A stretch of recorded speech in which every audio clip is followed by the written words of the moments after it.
क्योंकि महात्मा गांधी के आंदोलन को ब्रिटिश लोगों ने सुना, तो एक निराशा का माहौल है। मौके पर क्या हम गरीबों को ऐसे ही छोड़ दें? अन्याय सहने के लिए बाध्य नहीं कर सकते, लेकिन उनके पास खड़ा होने की जज्बा तो है। हम चाहते हैं कि इसको गांधी का देश बनाए, वो गांधी को मिटाने का कोशिश कर रहे हैं। मेरा अंधेरा है, दिया जलाना पड़ेगा ना, तो दिया।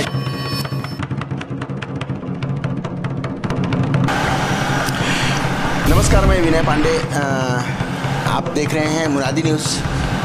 हमारे साथ अभी मौजूद हैं पीवी राजगोपाल जी, जो बहुत बड़े आंदोलन कई बार उन्होंने किया, और इनके आंदोलनों की परिणति ये हुई कि कई सरकारों ने कई ऐसे कानून लाए जो जनोन्मुखी थे। लोगों के अधिकारों को प्रोटेक्ट करने वाले कई सारे जो बिल हैं, जैसे लैंड एक्विजिशन बिल, खास करके पेशा बिल जो अभी तक 6 या 7 राज्यों में लाया जा चुका है, ये इन्हीं के आंदोलनों की उपज रहे हैं। इन्होंने ज़मीन से संबंधित, जंगल से संबंधित, जल से संबंधित कई सारे आंदोलनों को उन्होंने लीड किया है। और ख़ास करके छत्तीसगढ़ की बात करें तो छत्तीसगढ़ में जिस तरह से शुरू से ही प्राकृतिक संसाधनों के दोहन के साथ यहाँ के सरकारों ने काम करना शुरू किया और विकास की परिभाषाएं गढ़ी, तो उस विकास की परिभाषा को इन्होंने थोड़ा सा अपने तरह से बताया कि ये विकास दरअसल नहीं है। तो अब चूँकि समय बदला, राजकाज बदले, बहुत सारी चीज़ें बदल गई हैं, अब आंदोलनों के वो परिणाम शायद नहीं मिल पा रहे हैं। ऐसे में कितना कठिन है किसी आंदोलन को चलाना, या अब जनता क्या करे? इसी तरह के सवालों के साथ हम राजगोपाल जी के साथ हैं। सर, सबसे पहले मुनादी न्यूज़ में आपका स्वागत है। Thank you. सवाल वही है, अगर सरकार आपकी नहीं सुनेगी, जैसे कई आंदोलनों को हमने देखा, किसान आंदोलन में अल्टीमेटली सुन लिया, वो भी बड़ा मुश्किल, नाटकीय ढंग से या और बहुत सारे आंदोलन हुए, सीए का आंदोलन हुआ, और बहुत सारे आंदोलन हुए जो सुना ही नहीं। ऐसे में जन संगठनों की भूमिका क्या होगी? लोगों तक अपनी आवाज़ को पहुंचाने के लिए किस तरह के रिसोर्सेज का इस्तेमाल किया जाए? आप सही कह रहे हैं, क्योंकि एक संस्कृति रही है इस देश में आंदोलनों को सुनने का, आंदोलनों के द्वारा उठाए गए मुद्दों को समझ के उस पर निर्णय लेने का। मैं मानता हूं कि महात्मा गांधी के आंदोलन को ब्रिटिश लोगों ने सुना और बैठ के बात करने को तैयार हुए, राउंड टेबल कॉन्फ्रेंस हुए, फिर आज़ाद हुए। और पिछले कई वर्षों में मुझे याद है कि मनमोहन सिंह के सरकार के समय जो right to work, right to information, ऐसे कई कानून बने हैं जो आंदोलनों की आवाज़ सुन के सरकार ने तैयार किया। आंदोलनों को दबाने की कोशिश नहीं की। अब अन्ना हजारे के आंदोलन इतना बड़ा आंदोलन था भ्रष्टाचार के विरोध में, तब भी उसको दबाने की कोशिश नहीं की। जितने लोग आना चाहते थे दिल्ली पहुंच जाते थे, और रामलीला मैदान में बड़ी संख्या में लोग इकट्ठे होते थे। रामदेव बाबा के आंदोलन में भी कोई दबाने का कोशिश नहीं किया। और मेरा ही अनुभव है कि मैं जब ग्वालियर से चला 25,000 लोगों को लेके रामलीला मैदान में पहुंचने के बाद सरकार के प्रतिनिधि ग्रामीण विकास मंत्री आकर संवाद किए और कहा कि अभी हम प्रधानमंत्री की अध्यक्षता में एक राष्ट्रीय भूमि सुधार कमेटी बनाएंगे। वो कमेटी बनाने में देरी हुई, इसलिए मुझे 2012 में फिर 1 लाख लोगों को लेके जाना पड़ा। लेकिन आगरा में जो समझौता हुई मेरे और जयराम रमेश के बीच में, वो लिखित में है, और उसमें जो 10 सूत्री मांगों पर विस्तार से लिखा गया है, उसमें दस्तखत करके उसको हम पूरे देश में बांट रहे हैं और लोगों को समझा रहे हैं कि इन मुद्दों पर एग्रीमेंट हुए हैं। और उसमें खास करके महिलाओं को भूमि स्वामी बनाने की बात, फॉरेस्ट राइट्स एक्ट को सही ढंग से लागू करने की बात, हर व्यक्ति को मकान बनाने के लिए 10 डेसिमल ज़मीन देने की बात, कृषि के लिए ज़मीन देने की बात, और जो केसेस अदालत में पड़े उसको जल्दी त्वरित गति से ठीक करने के लिए फास्ट ट्रैक कोर्ट कायम करने की बात। ऐसे कई मुद्दों पर हमारी सहमति हुई और हम लोग बहुत खुशी से वापस आए। लेकिन 1 साल के अंदर सरकार बदल गई और जो वर्तमान सरकार है, मोदी जी के नेतृत्व में जो सरकार है, इस एग्रीमेंट को बिल्कुल अनदेखा कर रहे हैं। क्योंकि उसमें ये कहा गया है कि प्रधानमंत्री की अध्यक्षता में एक नेशनल काउंसिल होगा जिसका मैं सदस्य हूँ। रूरल डेवलपमेंट मिनिस्टर के तहत एक टास्क फोर्स होगा, उसमें भी हमारे एकता परिषद के लोग सदस्य हैं। हमने कहा है जब तक इंस्टीट्यूशन नहीं होगा तो काम कैसे होगा। तो एक निराशा का माहौल है क्योंकि बनी हुई कानून को ठीक से लागू नहीं कर रहे हैं और आगे आंदोलन करने के जो रास्ता है उसको बंद करने की कोशिश कर रहे हैं। जैसे रामलीला मैदान के किराया बढ़ा दिया, जंतर मंतर में आप प्रवेश नहीं कर सकते और हर स्टेट हेडक्वार्टर्स में आंदोलनकारी सरकार के नज़दीक न पहुंच जाए उसके लिए पूरी व्यवस्था किया जा रहा है। तो ऐसे मौके पर आज हम लोग यहाँ इकट्ठे हुए हैं रायगढ़ में।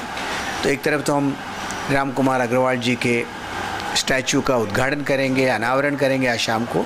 लेकिन गंभीरता से हम लोग सोच रहे हैं कि ऐसे मौके पर क्या हम गरीबों को ऐसे ही छोड़ दें, क्योंकि उनके ऊपर होने वाले अन्याय तो ख़त्म नहीं हुआ।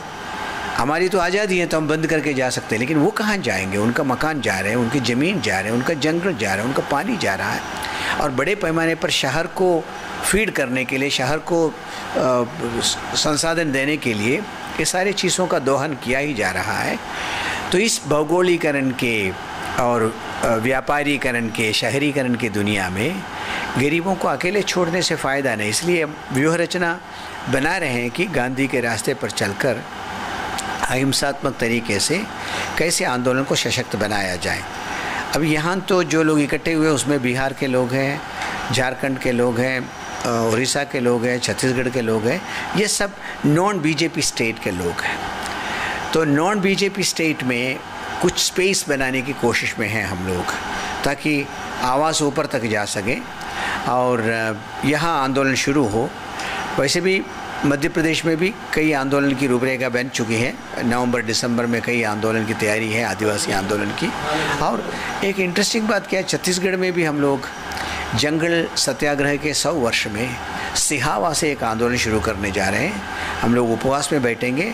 अगर सरकार बातचीत नहीं करेंगे वन अधिकार के विषय में, पैसा के विषय में, भूमि आवंटन के विषय में, टास्क फोर्स के विषय में और त्वरित गति से काम करने वाले अदालत के विषय में, तो हम लोग फिर वहाँ से चलना शुरू करेंगे रायगढ़ की ओर, रायपुर की ओर। तो मुझे लगता है कि आंदोलन का जो सेटबैक है अभी थोड़ा बहुत, इसको हम सब लोग महसूस कर रहे हैं। लेकिन सामाजिक आंदोलनों के अंदर एक प्रकार का अनरेस्ट है कि हम आंदोलन को पुनर्रचना कैसे करें, उनको दूसरे ढंग से कैसे सामने लाएं। तो अभी जो निराशा आप देख रहे हैं, शायद कुछ दिन के अंदर हम लोग कुछ रास्ता खोजेंगे और नए ढंग से आंदोलन की तैयारी करेंगे।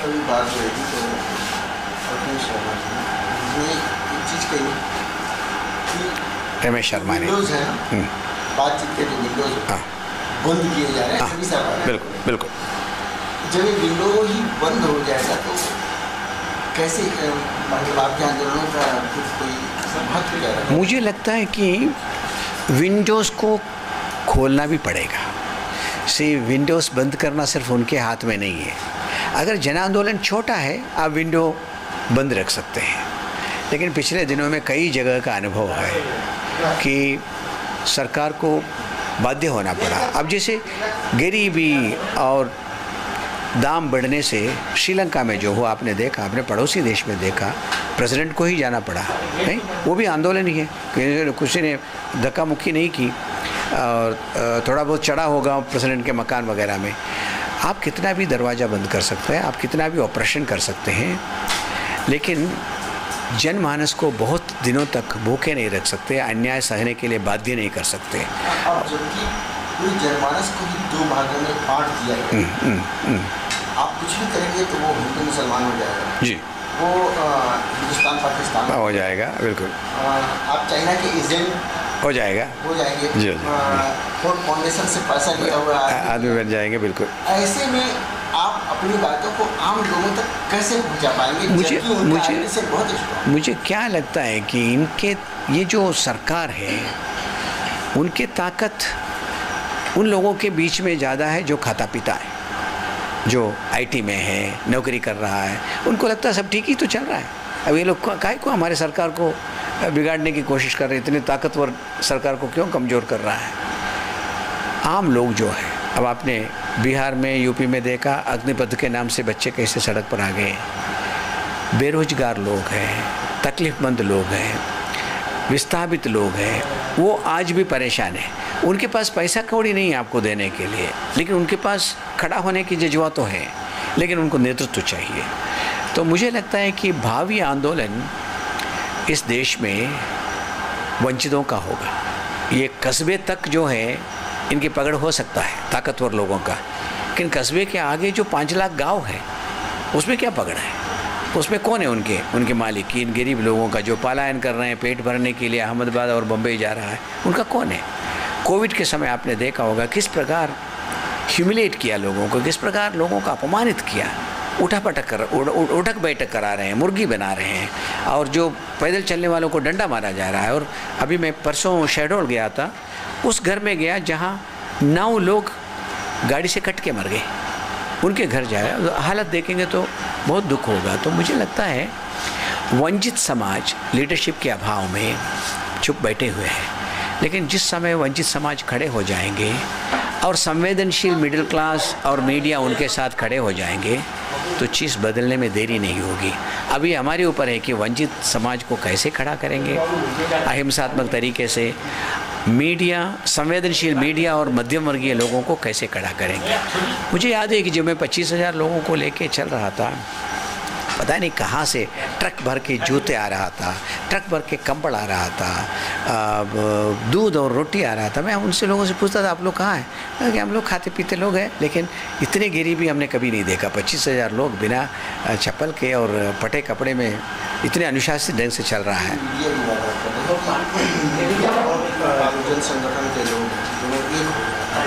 हाँ, ये परिदृश्य बदल सकता है।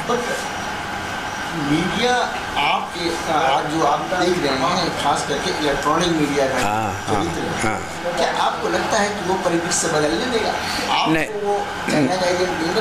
नहीं देख, मैं जानता हूँ, क्योंकि आज जो नेशनल मीडिया की हालत में देख रहा हूँ कि कितने कम मीडिया रह गए हैं जो बातों को खुले ढंग से कहने वाले, सच कहने वाले।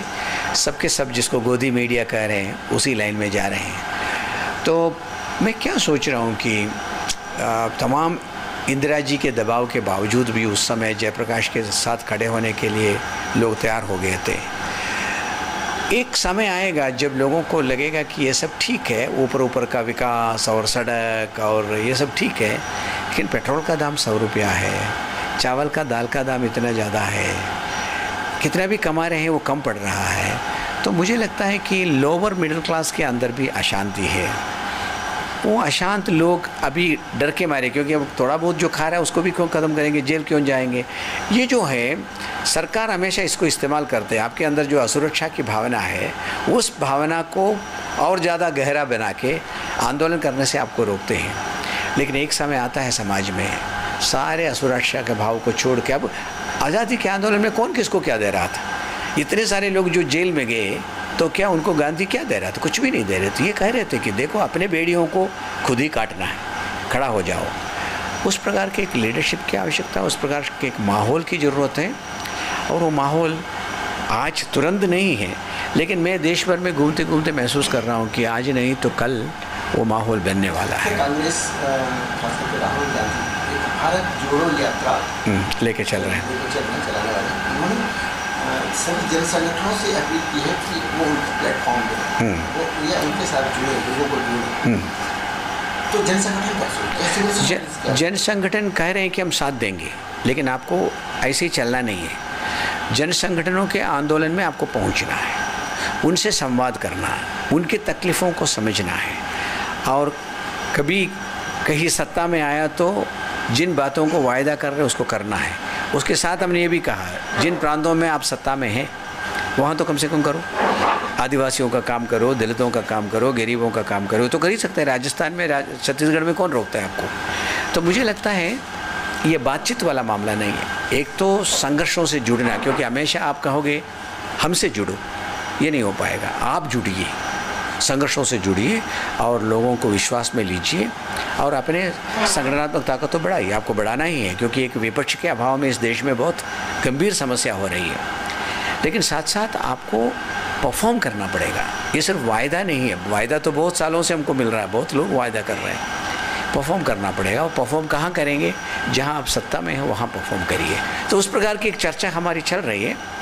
उस चर्चा के आधार पर मुझे उम्मीद है कि वह लोगों की ये जो यात्रा के दरमियान सामाजिक आंदोलन धीरे धीरे उनसे जुड़ेंगे।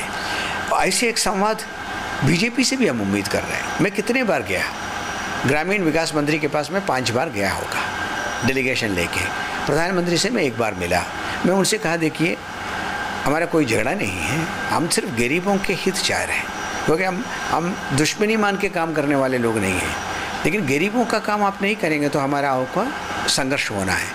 तो गरीबों को काम करने के लिए अगर बीजेपी की तैयारी है तो उनसे भी संवाद करने के लिए हमारे, क्योंकि सरकार तो किसी न किसी का बनेगा। प्रजातंत्र में चुनाव होगा, चुनाव में कोई जीतेगा, वो सरकार बनाएगा, लेकिन वो पूंजीपतियों का सरकार नहीं बन सकता। वो गरीबों के बारे में भी सोचना है।